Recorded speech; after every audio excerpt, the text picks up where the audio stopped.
attack, fast fatal heart impact, past painful scars. In fact, I blast tasteful bars and packs. I back up my actions, fact don't ask, grab reactions, jacked attack with every word, then act with class as they hear me snap. I got nothing to lose, cause I fought and felt the bruise. Now I'm not the one confused, call the shots and they produce. I ain't lost, I'm finally loose, pick a new silver excuse. I need the views to boost me to a new abuse of being used. Everybody wants a piece now, y'all can rest in peace now. You're dead to me, so peace out. Remember, you're discreet out. Get ready for defeat now. Alrighty. Hello everybody. This is Kira's show here. And now, whenever we last left off, we had Deku choke out All Might and take him out during the final exams. We also did have Kirishima, who unlocked Black Whip. Now, with that being said, we will cut to a couple days later. Midoriya is sitting on a bus, and he is surrounded by all of the girls. All of them talking, and at least going over different things. None of them are really too sure as to where they're going to be going, and why they're even heading out to this summer camp. Meanwhile, you do have all the guys.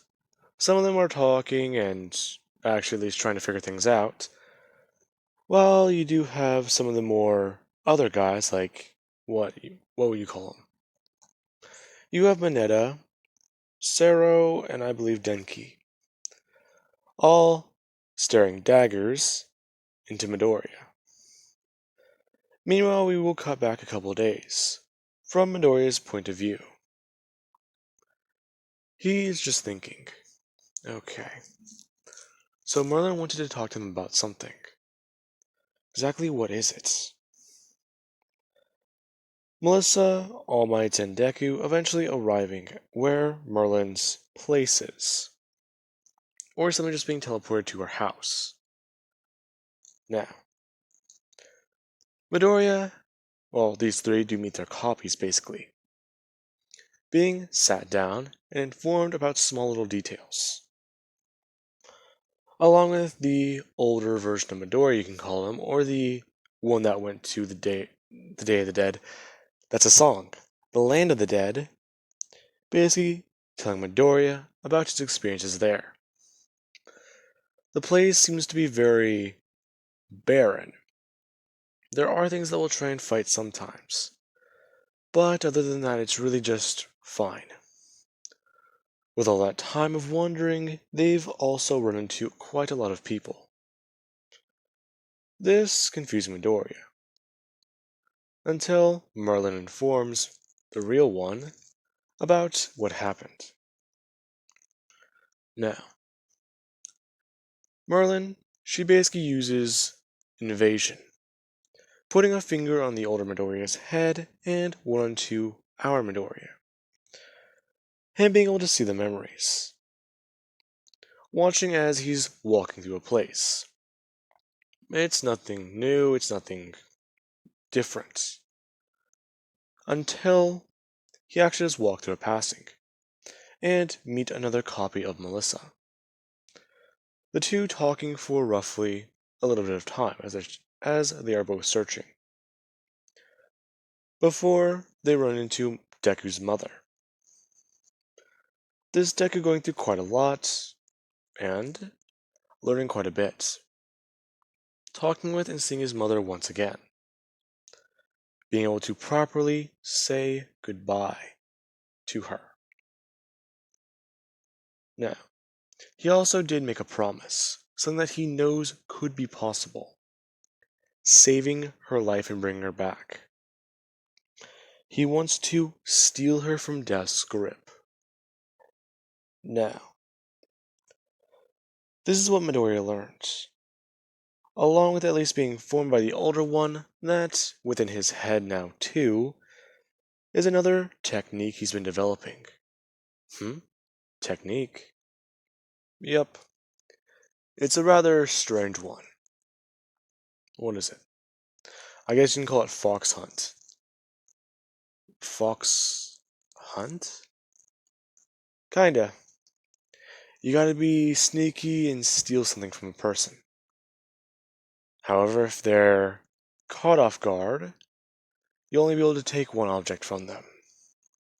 And it's gonna be, well, now I guess you can figure it out. He says, somewhat laughing, Midoriya unamused. Meanwhile, All Might was informed of, or at least shown, his former master, learning about Tomura Shigaraki, or Tomura Shimura, his true name. The grandson of his former master is being, well, controlled by All for One, manipulated. Now, that was quite a lot for All Might to take in, especially at that moment. Melissa, she also did at least learn a bit more about herself. She was able to learn magical techniques from what her copy has given her in her head, along with learn a little bit more about Midoriya himself. The guy seems to be a very, very damaged person. Not only did his mother die, he didn't say goodbye. He couldn't. It seems like he's been trying to run away from all of this. But he can't. He's being forced to deal with it now. And then there's the fact that he's immortal. That fact alone would be bad. But there's also currently what's going on. He's been reckless in trying to look for ways to die. That's what she thinks is going on. He just wants to stay dead. That or find something to take his mind away from everything. Every day he seems to be slowly getting more and more human. Something that he thought he's lost. Along with that, he's been fighting. Fighting for her father's literal soul. And helping out quite a bit. Melissa, sort of, falling for Deku for a second. Before at least trying to come back to her senses. It's probably just one-sided. Or he doesn't really feel the same way. Now, with that being said, we'll cut back to the present time. Everyone has gotten off the bus, and is actually talking quite a bit. Midoriya is stretching, and going on to state that this place actually does look pretty cool. Why do you say that? Toru says. Not, well, kind of, a lot, but it's like looking out from my apartment. Oh, makes sense. Yeah, you did live on the 20th floor. Why did you live on that floor, Midoriya? Well, it's the highest one. So I can get the most distance whenever I jump off. Oh. But don't you think that's a little reckless? Kinda. What was it? I scared old lady June. I think I almost gave her a heart attack one day. She saw me fly past whenever she was just walked out of her apartment and smash onto an iron fence. Midoriya, that's nothing to laugh at. Well, kinda. She was concerned for a second, but then she realized it was me. I sort of apologized. I have one at least hearing Midoriya's story. Some laughing and some concerned about it. Now, after everyone's done with that, the Wild Wild Pussycats do stroll up and introduce themselves. Whenever they do step out of the limousine, they're quite surprised. Then again, they should expect to see the movie star here. Now, they immediately introduce themselves. Along with, I want to say, was it Pixie Bob or Ragdoll? Whoever was basically, well, trying to talk to the students very excitedly is running around doing so. Whenever they get to Midoriya, they basically congratulate him for getting into UA, along with his career in movies. With him being that famous already before getting into UA, he's going to be a top hero when he graduates. Midoriya, well aware of this. Now, with that being said, Aizawa does inform them that this is going to be a training camp, and that if they're going to be, well, the way they are, then they are going to need to get a lot stronger. Certain students have already shown that this is possible, and others need to play catch up. Now, this is whenever the landslide does occur. However, many other Class 1A students are aware of this happening. Momo and Kendo immediately were able to smash their hands into the ground and at least get some earth underneath them, being able to basically use a giant rock to land on the ground. It still was a rough landing, but not as rough as just falling off the side of the cliff. Along with it, you did have Kirishima, who tried to grab people who were caught off guard, along with Midoriya. The two were both trying to grab away at people, so it kind of became a safety net situation. Now, they all did fall and land, and basically be informed. 2 hours. And that the difficulty is going to get significantly higher the more they go throughout the forest. Now, with that being said, everyone begins to fight their way through. Bakugo using explosion magic and his quirk. Asui and quite a lot of the other girls using boost magic and their own specialized magic. Sound waves being basically heard throughout the entire forest, along with a ginormous amount of rocks being flown around, and at least moved throughout the entire area. Ice walls and giant fireballs being able to be seen, along with massive shockwaves from Kirishima throwing around his own weight with One for All. Now, with that being said, the Wild Wild Pussycats are actually quite surprised about all this. Watching the forest basically dance with flames and destruction.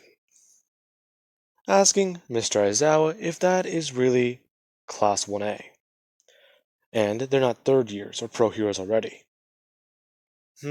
No. You're just seeing feats from the most impressive students so far. Then again, they just get stranger and stranger. That was another question we had to ask. Izuku Midoriya. What about him? His strange ability. How far have you seen it go? Aizawa explained that his erasure quirk does not work with Midoriya's, so he cannot turn the ability off. Then, there's the fact that that kid, he already has superhuman strength alone, along with his own quirk and what seems to be some new abilities to it lately. Now, as soon as he brings up the fact that Midoriya choked out All Might in the final exams, this gets Tiger pumped up, wanting to see how strong the boy truly is. Now, eventually, Class 1A does arrive.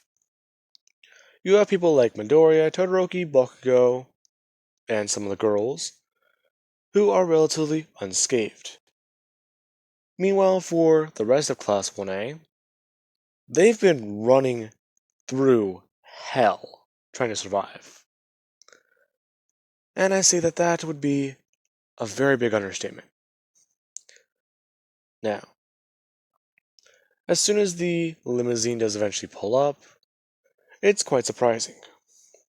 Only around, well, half of the class would be here. Where's the other half of them?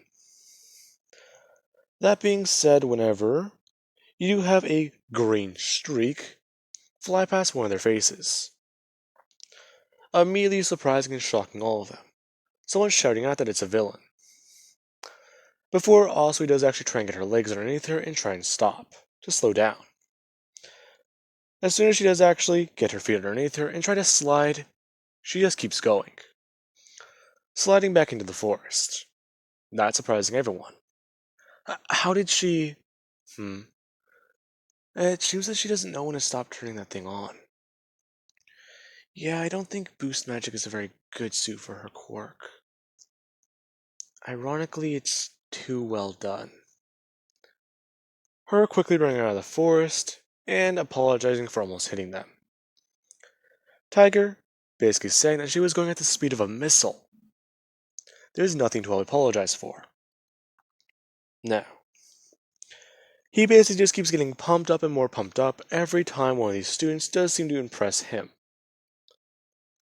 Meanwhile, you do have, well, Midoriya, who sees this kid walking up to introduce himself. As soon as Midoriya walks up, he bends down onto his knees and does actually say hello. Hey kid, I'm Zuko. What's your name? Koda not really sure what to say. This guy is famous, right?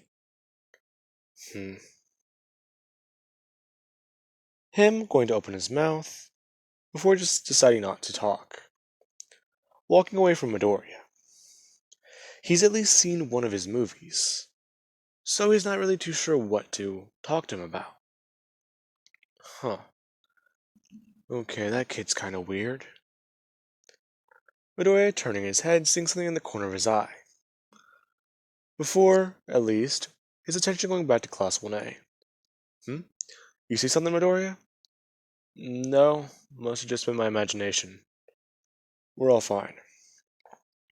Now, after that did happen, Class 1A is given raw food ingredients and told that they will be cooking their own food. Everyone's surprised and actually at least somewhat pumped up. Now, other students begin to take ingredients. Meanwhile, you do have Midoriya, who basically does exclaim that this is where he's going to reign supreme. Now, Midoriya does take a few ingredients that some people will need from their own recipes. Them getting angry before Midoriya just goes on stating that he's gonna need them and they're gonna enjoy what he has to do. So sit down, shut up, and wait for him to get done. People getting mad at him before Deanne does go on explaining that they're really gonna not want to do that. Why? Now, Deanne doesn't give an explanation. 15 minutes later, or at least, well, more time later, Midoriya is done with his food. And he does actually serve up, I believe it would be, crap, I'm trying to remember the name of this dish. Yeah, Japanese curry, I believe. 'Cause that stuff is really good. Anyways, now, Midoriya does serve it up. And some people don't really see what's so impressive about it. Midoriya is sitting down and going to eat his meal. He doesn't seem too impressed by his own cooking. Some people hesitant to try it before, Midoriya, before they do actually dig in. Many people shocked and surprised. Mina, Jiro, and a few other girls jumping up and asking Midoriya, when did you know how to cook? I've always known. Yeah, Midoriya, you don't really strike me as the kind of guy who cooks. Now, that's what Denki would go on saying. Todoroki then actually adding that Midoriya seems like the type of guy who would bash his head against the wall before he learned how to pick up a book. Well, I mean, to be fair, I was left alone for a couple years. A couple years? Yeah, I learned how to take care of myself. It was a lot of trial and error. I think a lot of you guys would understand, but I figured it out. Really? yeah, whenever I was younger, I put myself through some cooking classes, and then I kind of went up from there. In fact, I did actually try learning from a private chef, since, well, he was in a movie I was in. It was a whole thing. But he at least gave me some tips and advice. So I guess you can just say I kind of follow those. Hmm. Okay, and what was the chef's name? Midoriya giving the chef's name before at least Momo chokes on her food. Everyone looking at her before she just stands up and says that guy is a world-renowned chef. Midoriya even getting tips and advice from him would be enough to make a 5-star restaurant. Now, they don't really understand this. Momo quickly bringing up her arm and making a phone, grabbing it before just looking online. Them kind of concerned. Momo doesn't usually do that. She would have grabbed her phone from her bag in her tent. So this guy must be really impressive then. Her showing them some of the things that he has done. His entire quirk revolves around food. Now, with that being said,